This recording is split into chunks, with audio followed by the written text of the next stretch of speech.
కాకినాడ జిల్లా ముమ్మిడివరం నియోజకవర్గంలో భక్తి శ్రద్ధలతో పాదయాత్ర నిర్వహించారు. తాళరేవు మండలం మరుమల్ల భద్రకాళి విశ్వేశ్వర స్వామి ఆలయం నుంచి మట్లపాలెం మహాలక్ష్మి అమ్మవారి దర్శనార్థం ముమ్మిడివరం ఎమ్మెల్యే ప్రభుత్వ విప్ దాట్ల సుబ్బరాజు ఉదయం 5 గంటలకు పాదయాత్ర ప్రారంభించారు. 27 కిలోమీటర్లు ఈ యాత్రలో మహిళలు, యువతీ యువకులు, గ్రామ పెద్దలు అడుగడుగునా హారతులిస్తూ పాల్గొన్నారు.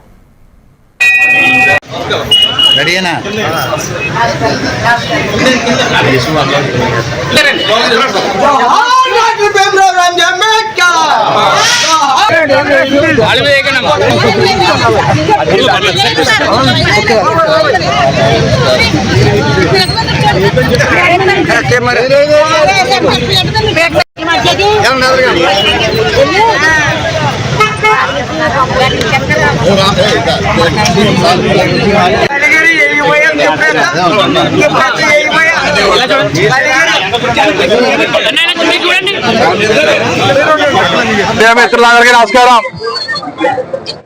మరి ఏదైతే 2024 ఎన్నికల ప్రచారంలో భాగంగా ఆ రోజు మా శ్రేయోభిలాసులందరూ కూడా ఏదైతే 24 ఎన్నికలు జరిగిన అసెంబ్లీ పార్లమెంట్ ఎన్నికల్లో మరి కూటమి ప్రభుత్వం ఏర్పడాలి, ఇక్కడ నేను స్థానికంగా ఎమ్మెల్యేగా పోటీ చేస్తున్నాను కాబట్టి నేను నగ్గాలి, అదేవిధంగా లోకేష్ గారు పార్లమెంట్కి వెళ్ళాలని చెప్పి మన ప్రజలందరూ కూడా ఆ రోజు ఈ పాదయాత్ర తలపెట్టడం జరిగింది. దాంట్లో హరీష్ గారు దాంట్లో భాగంగా మరి ఈ రోజు మురమల్ల మా గ్రామంలో ఉన్న భద్రకాళి సమేత వీరేశ్వర స్వామి గుడిలో స్టార్ట్ చేయడం జరిగింది.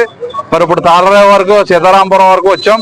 దీంట్లో ముఖ్య అతిథులుగా పాల్గొన్న మరి మాజీ మంత్రివర్యులు పెద్దలు చిక్కాల రామచంద్రరావు గారు, అదేవిధంగా మన పార్లమెంట్ పార్టీ అధ్యక్షులు గుత్తుల సాయి గారు, సోదరుడు మరి ఎమ్మెల్సీ బేరాబత్తులు రాజశేఖర్ గారు, మరి అదే కాకుండా మన కూటమి నాయకులందరూ, సోదరులు, సోదరిమణులు, అభిమానులు, పాత్రికేయులు అందరూ కూడా మరి ఉదయం 5 గంటల నుంచి కూడా పాదయాత్ర మీ అందరూ కూడా మాతో పాటు ప్రయాణం చేసినందుకు మీ అందరికీ పేరు పేరున నమస్కారం.